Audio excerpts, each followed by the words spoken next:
1 second, everybody, 1 second. As I'm afraid there's been one little error.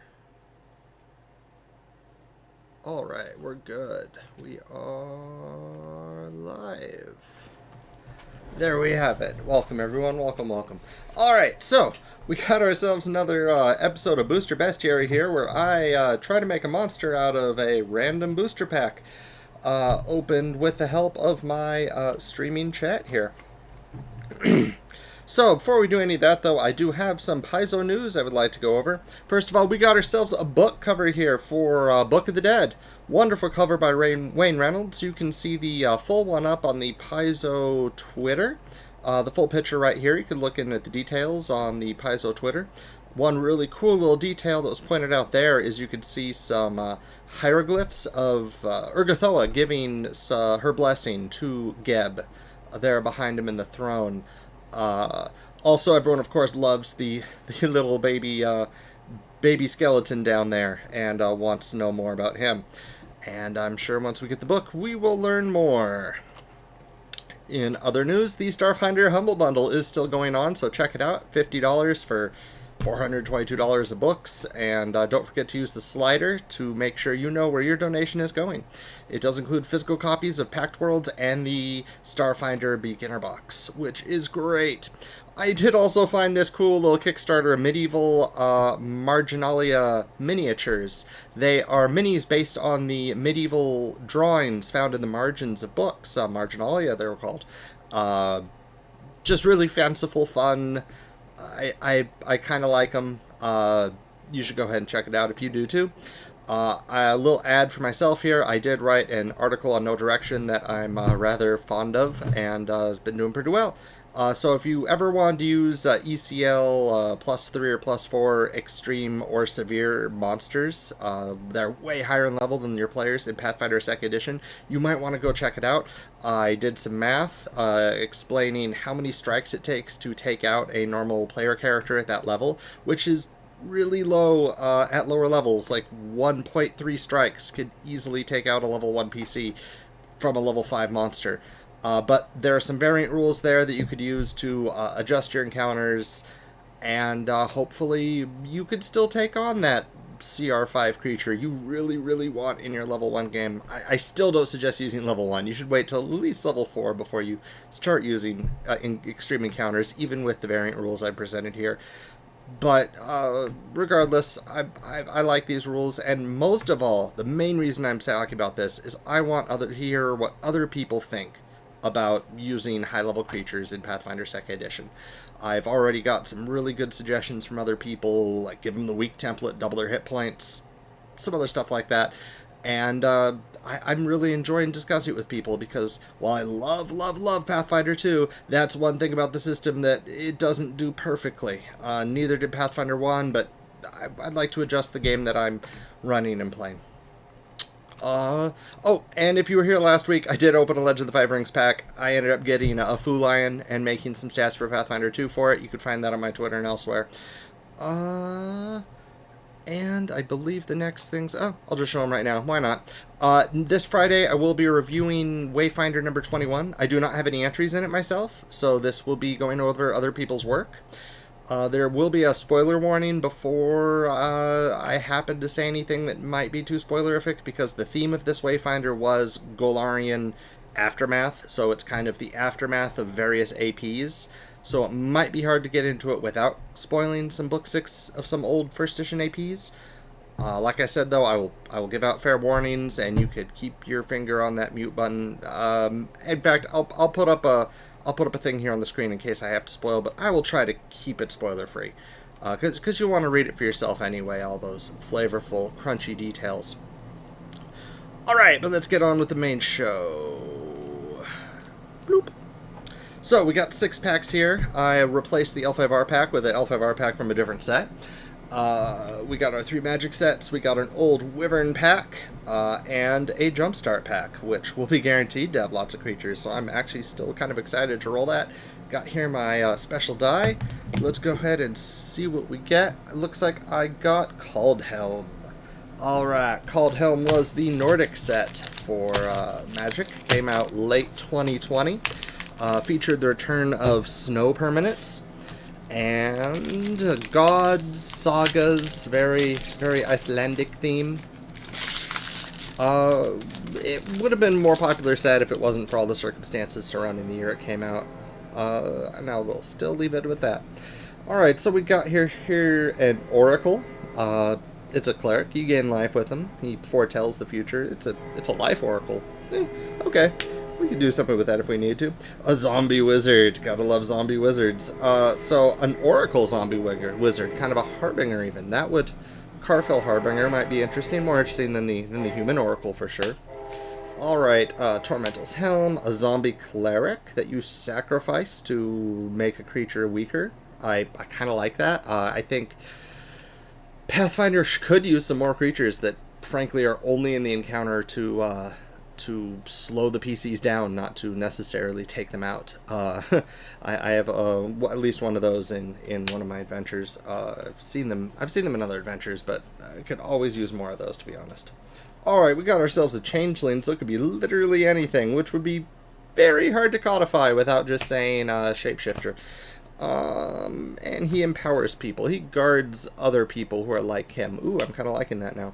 Alright, Revitalize, a zombie berserker, Scarecrow. Scarecrows are fun. A foretelling Scarecrow. It remembers everything that's ever happened to it. You know, I like that as well. I like that more than the shapeshifter. Let's put him over there.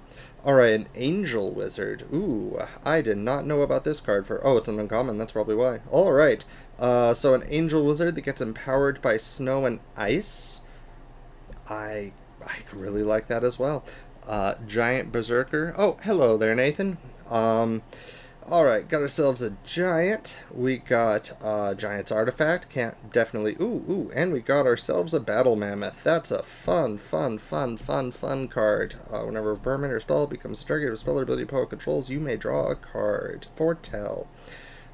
So whenever anything gets hurt, it uses the pain to divine the future. No, elephants never forget. Aha. Okay.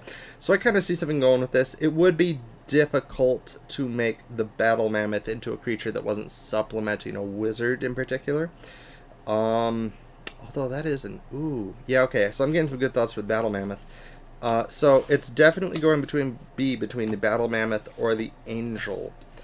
Although fallen angels are harder to codify in Pathfinder 2. They're not impossible. I do like the idea of making a creature with an extra power that makes it intended to be summoned. During your turn, you may pay 2 and exile this card from your hand face down. Cast it in a later turn for its foretell cost. Oh, that makes it even juicier to want to see what I could do with it. You know, I think I'm going to go with the Battle Mammoth. It is a nice card. It is a nice pull. If anyone out there would rather see another card I pulled from here, speak now or forever hold your peace while I very quickly slide over here onto Scryfall and grab myself its code. And then we could get the real show on the road. Battle Mammoth is card number... There we go. Alright. Let's go here, and we need Battle Mammoth. Awesome. Alright. Let's just slide our way over here. Oop, there we have it. Alright. I need a second camera. Okay, or I guess it'd be a third if you count the document camera. Alright, so, Battle Mammoth. Here we have a big elephant. You know, the first thing I'm going to look up is just to double check the summon animal spell.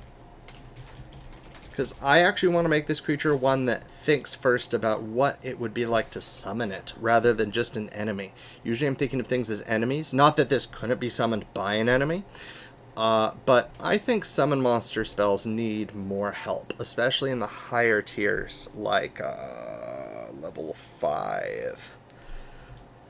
Let me see. 5th level spells are level 5. Let's go 6th level, level 7. 5th level, level 5. 7th level, level 9.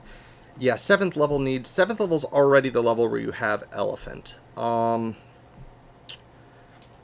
actually going to go ahead and look at Yeah, okay, I get this. Alright, we're going to look at a level 8 creature. So it'll be a little bit stronger than your normal War Elephant, which I'm fine with. Because level 8, the thing is, okay, so summon animal, level 7 spell, lets you summon up to a level 9 creature, which unfortunately makes all the level 8 creatures kind of bad. So I'm thinking we can make a level 8 creature, stat-wise, that has a little bit extra power for summoners, and then use that foretell ability so that this creature could be summoned with a lower level summon spell, but it delays its arrival as a backdraw. So even though you're getting a stronger than normal summon spell, you're not getting the creature until a round later. You're losing that whole round worth of actions in exchange for the increased stats of a level 8 creature with only a 6th level spell, which I don't think would completely break things, because normally 6th level spells summon level 7s, which when you do the math, aren't that good for a 12th level caster. They just, I mean, they have some, they have utility, for sure, but things like elephants, not as much utility as you want them to have. Some roleplay utility, for sure. No fly speed. They don't explode when they die. They can't pick enemies up and toss them. Well, elephants can pick enemies up and toss them. I do have to admit that. Mastodons are 9th level, so I'm tempted to go 9, but I think I like the idea of an 8th level summon with that backdraw. Because this isn't quite a mastodon. Well, it is a mammoth. Mammoths are level 10. What is level 10? Level 10 is another one of those weird ones where it's like an 8th level spell gets you an 11th level creature, so why would you ever summon a level 10? Yeah, I think I'm going to do that then. I'm going to work off the normal mammoth. That'll make this much, much, much simpler. I'm going to work off the normal mammoth, so we're going to do a 10th level creature, which, again, same thing as before. A 7th level spell only gets you up to level 9. We're going to make it so you can use a 7th level spell to summon this 10th level creature, or you could summon it full power at 9th level. Yeah, I like that a lot. I have no opinion. Well, there are no wrong opinions. Alright, so Battle Mammoth is going to be a 9th level creature. I said that right. Right. Mammoths are 10th. Sorry, 10th level creature. It is going to be a 10th level creature. It is going to be huge, which alone gives it some utility, because that means you could ride it. That means it occupies multiple squares. They probably won't have attacks of opportunity, because this is meant to... Elephants don't, and this is meant to be summoned, so they can't use reactions anyway, so who cares? Traits. This is, in fact, huge. Animal. Neutral is not humanoid. It is animal. Excellent. No languages. Perception. Alright, we're doing good here. For perception, let's go ahead and give it, usually they have a little lower than moderate. It doesn't need a high perception because it is a summon, so it doesn't need to roll initiative. However, it will have scent, which I do like on my summons anyway, because invisible creatures. Although, by this level, you should have anti-invisibility, and invisibility isn't as bad in Pathfinder 2. It's what it is. Alright, athletics, I want to jack it up. Normally elephants have high athletics. I'm going to give it a little bit higher than that. This thing is... You know, I'm going to give it the same stats for athletics. I don't want to go extreme with athletics on summon. Do I? Yeah, I do. Ooh, 25's a little high, though. Let's go 24. 24 athletics, but a little lower on survival. That's how we'll... that doesn't really cash out. Yeah, a little lower on survival. This thing doesn't really even need survival. It's a big, beefy battle mammoth. Big, beefy battle mammoth. Let me look at the thing again. Wow, yeah, that is some really cool art. Thank you, Jasper. Wow, I cannot read my screen there. It is blurry. Jesper Engeling. That is really, really cool artwork right there. Big, armored mammoth. All right. So, now that I saw it has that armor, we definitely got to give it a little bit of enhancement there. Let's give it bridling armor? Under items. Let's give it... Where is my mammoth? There we go. Alright, so for stats, what do we got here? We got extremely high strength. Mammoths have extreme as their high strength, which makes me feel better about that. Jacked up athletics. Makes me wonder why the Mammoth doesn't already have athletics that well. Probably because it has a grab ability. But like I said, if this is being used for summons, it's going to be going against things that are really high level. So you're going to want that anyway, as is the problem with summons. Alright, so dexterity is low, lower than low. It is a +1. And constitution is pretty high, it's a +5. Intelligence, this is an animal, we're just giving him a -4. Intelligence is low. Wisdom +1 is fine. Charisma -2 is just fine. I think elephants are charismatic. I think if a mammoth walks into a place, I'm going to notice it. But apparently Pathfinder disagrees, and I'm willing to go along with that. We're going to make its AC value a little bit higher, which we're going to have to exchange something for that. We're going to make its hit points a little bit lower, which I'm fine with. That means it's less likely to get crit. So let's go ahead and give it a 30 AC instead of a 29. But for hit points, instead of 190, we're just going to give him 179. 180. We're going to give 180, so -10 +1. It's not a perfect matchup, but like I said, summons. The fort, we will also make up for this by making its fort a little bit lower. So it's almost like it has a slightly lower con, is kind of almost what this is getting at. Maybe it spent too much time in between dimensions getting summoned by the ether. It will not get, oh, this is a mammoth. Yeah, sure, I'll give it its bonus against cold. +2 status to all saves versus cold. That's fine. Called Helm is a cold set.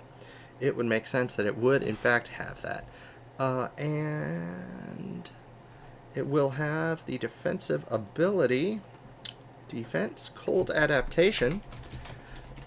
Cold adaptation reduces cold effects on it by 1 step. Cold environmental effects. So the battle mammoth reduces the effects it suffers from cold environments by 1 step. Great. Mammoths do in fact have a speed of 45, in case you didn't know. That is absolutely fantastic. And they have all their cool attacks. Alright. And trample. The creature has trample. I'm going to give this thing trample. I might even give it a little bit higher. No, I won't. No, I won't. Yeah, it has trample. Dual tusks. It can make 2 tusk strikes, each against a different creature. It counts as 1 attack in terms of its multiple attack penalty. That is glorious for a summon. And grabbing tusks, a medium or smaller creature hit by its trunk is grabbed.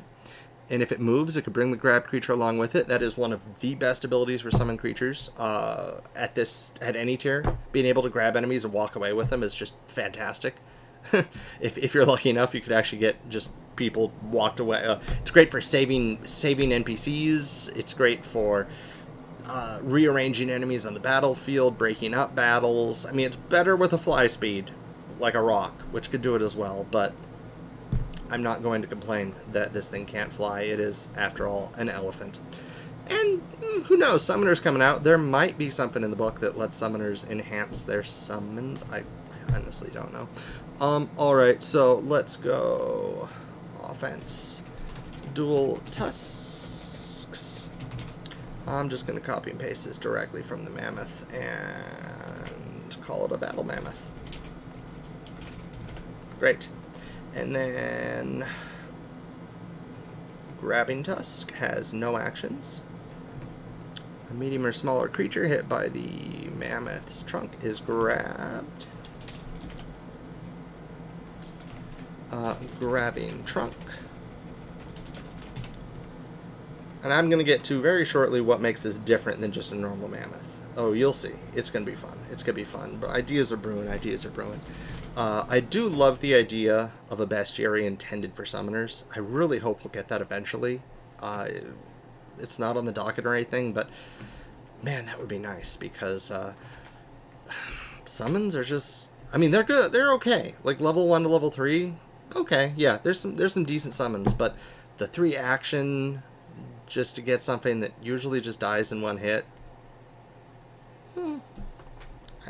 Summons are not that useful. They're way more useful than Starfinder, don't get me wrong, because Starfinder summons are... their utility, their distractions. I've used them to some extent to do some fun roleplay stuff, but they're really fun. I do like a good GM. Yes, thank you. I do love a GM when they roleplay out the summons. That's always very fun, having that extra character the GM gets to play with, knowing the character is temporary. I do enjoy that very much. So, melee strike. It has a tusk. The original Mammoth does 17, 3d8 plus a piercing. Wow, I don't know where they got that damage from, but I don't mind it at all. So let's do plus 20 to attack. It has reach 15 feet. This is, of course, its tusk. And the damage will be 3d8 plus 12 piercing. That's fine with me. This thing is a 6/5, so it does have a little bit lower defense. Okay, yeah, I gave it the lower hit points. You know what? I'm going to give it 179 hit points. That's on the moderate scale. 179 hit points on the moderate scale. I know, I just lowered hit points by 1 because I looked at its toughness, but that's fine. Alright, so melee tusk, melee trunk. This will have reach 15 feet, and the grabbing trunk ability. Where would you write that? Under effect? I'm just going to put it under damage. Alright, so, grabbing trunk. It puts under damage. That's so weird. Alright, so the thing I'm using doesn't have a special thing for effect. We're just going to keep it there under damage. It's fine. And foot will be plus 17, plus 22. This will have reach 10 feet and does 2d10 plus 12 bludgeoning. Again, this does make the Mammoth feel like at some point the designers were looking at this like this is a good summon, because they gave it bludgeoning and piercing in a way where you would never usually choose to do the bludgeoning except against things with weakness, which usually aren't players. So yeah, okay, I get it. I might just be making something that's intended for summons even better, but I'm trying to make it more diverse, not better necessarily. And that will be with this special ability. We'll call this, for now I'll just call it summon compatibility. I'll think of something better. Conjuration compatibility is better. Alright, and this is a 0 action because it is a trait. I will give it the conjuration trait. Magic Conjuration. It is, after all, compatibility with Conjuration. Alright, so the Battle Mammoth has been enhanced by magic. The Battle Mammoth has been warped by magic and can be summoned more easily. It is considered a ninth. It can be summoned. It can be called. I gotta look up summon animal. See how this is? You summon a creature. Okay, it can be summoned. It can be summoned as a 9th level animal, but does not appear. Summon a creature does not appear until 1 full round after the spell is cast. Yeah, that works for me. It can be summoned as a 9th level animal, but does not appear until 1 full round after the spell is cast. I still don't like that. It seems too powerful still. Okay, can be summoned as a 9th level animal. Oh, this will work. But has slowed 3. Yes. Well, I guess you could do slowed 2. I know we don't know how slowed and summoning works yet, but let's figure. I think in this case, it's obvious how it's meant to work, simply because if you're given the summoning thing slowed, let me regain your actions, reduce the number of actions you regain by your slowed value. Okay, yeah, that'll work. So we give it slowed 3, then it can't act the next turn, it will go to slowed 2. It can't act that turn, it'll go to slowed. Okay, let's give it slowed 2. That means the turn it's summoned, it can't do anything. The next turn, I know it says at the start of your turn. Slowed 2. Reduce. It has. Oh, okay. Let's just spell it out then. So, It can't. It can't act the first turn it is summoned. The following turn, it gets one. Following turn, it gets one action if you sustain the spell. That works.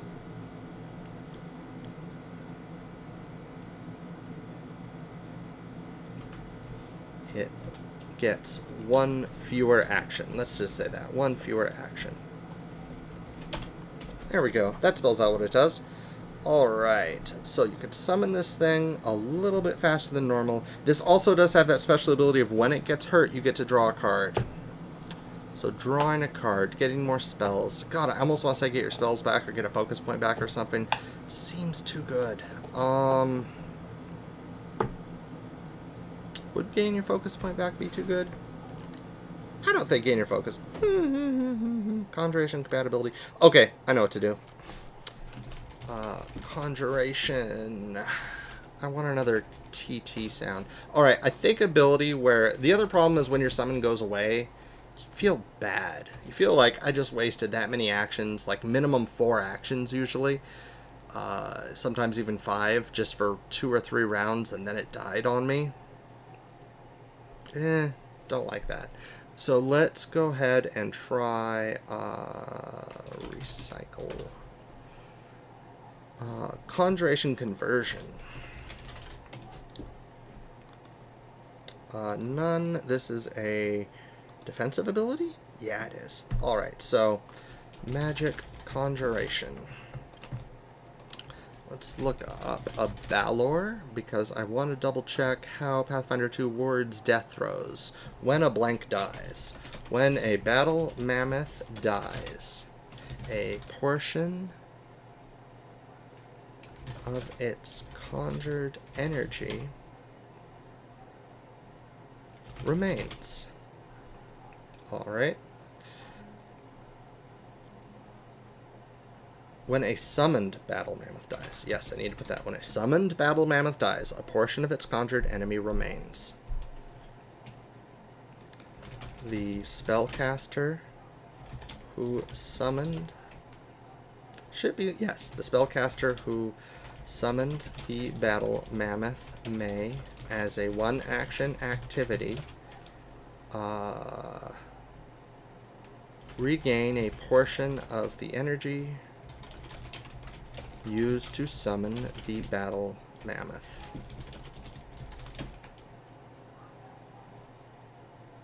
Okay, I like this.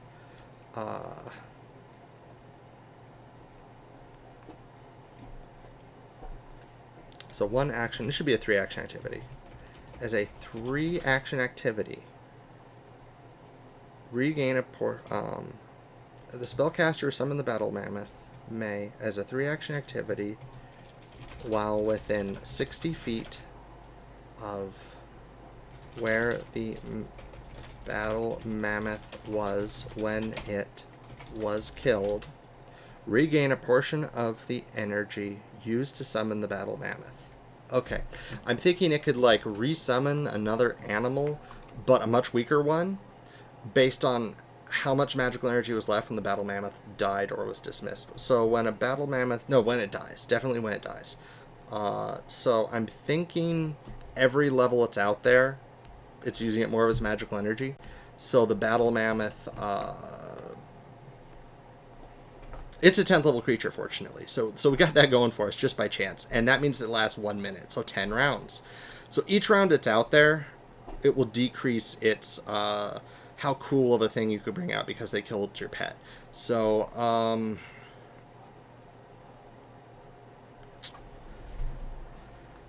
this is regain a portion of the energy used to summon the battle mammoth.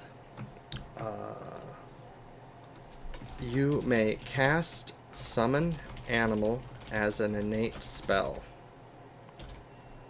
Summoning a creature whose level does not exceed 10 minus the number, who does not exceed the number of rounds since the Battle Mammoth was summoned.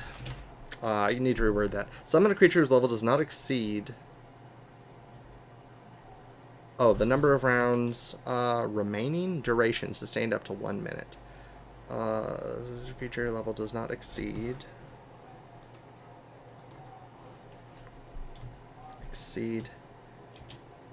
10 minus the number of rounds since the Battle Mammoth was summoned.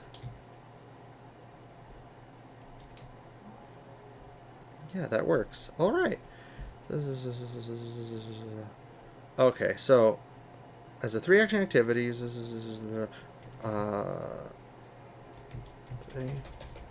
channeling a portion of the energy used remaining from the summoned Battle Mammoth.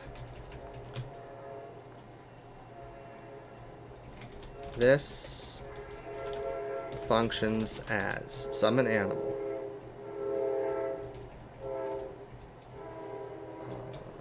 This functions as summon animal, summoning an animal. Actually, let's say not functions as. I hate functions as. There's a lot of problems with functions as. I'm just going to say you summon a common creature that has the animal trait and whose level does not exceed. There we go. Does not exceed 10 minus the number of rounds since the Battle Mammoth was summoned. There we have it. Alright, I'm going to get rid of Trample. That'll help balance out having these new abilities. And I feel like I shouldn't because this thing does have Trample on the card. But it's a 3-action activity and you can't balance it as a 2-action. It has Trample just by the means of it's huge. If it wants to go somewhere, it'll go somewhere. It can't use 3 actions as a summon creature, so it wouldn't be in a 3-action activity, just wouldn't be in like a summoner's bestiary, so to speak. There we have it. That pretty much does it for this. Oh, yeah, I'm right on time. I'm a little over time, but that's fine. I did have that news, which I usually don't have. So, thank you again for showing up, everyone. We got ourselves a Battle Mammoth. I will throw this up on social media after a quick look through to make sure I didn't typo anything. I love the idea. Wouldn't have thought of it without this stream. The idea of creatures designed for summoning. I think that's really swell. I would love to see more of that. I know it's kind of a cop-out to use a card game where you're summoning monsters and be like, let's make the monster for summoning. But it works for me. I like it. And that's all that really matters, isn't it? Oops, I have a little thing covering this, don't I? I'm sorry. There we have it. All right. So, here we have it. Battle Mammoth. I'll throw this up on all my social media. This Friday, I will be reviewing Wayfinder Volume 21. I will look through all the character, monster, mechanical options. Big focus will be on mechanical options, strictly because I don't want to spoil too much about APs that people still might be playing. But a majority of the magazine is intended for people to kind of read up on follow-ups to their favorite 1E campaigns. So there is a chance there will be some spoilers. But if there is, I will say so in advance, and you could all mute that section of the stream. So it should be really good. Wayfinder is the premier free Pathfinder magazine, and I always look forward to it every year. So we'll have a good time looking through it together. Their first, I believe it's their first second edition issue even. So until Friday, 4 p.m. Pacific, hit me up if you want to talk on Discord. I will see you then.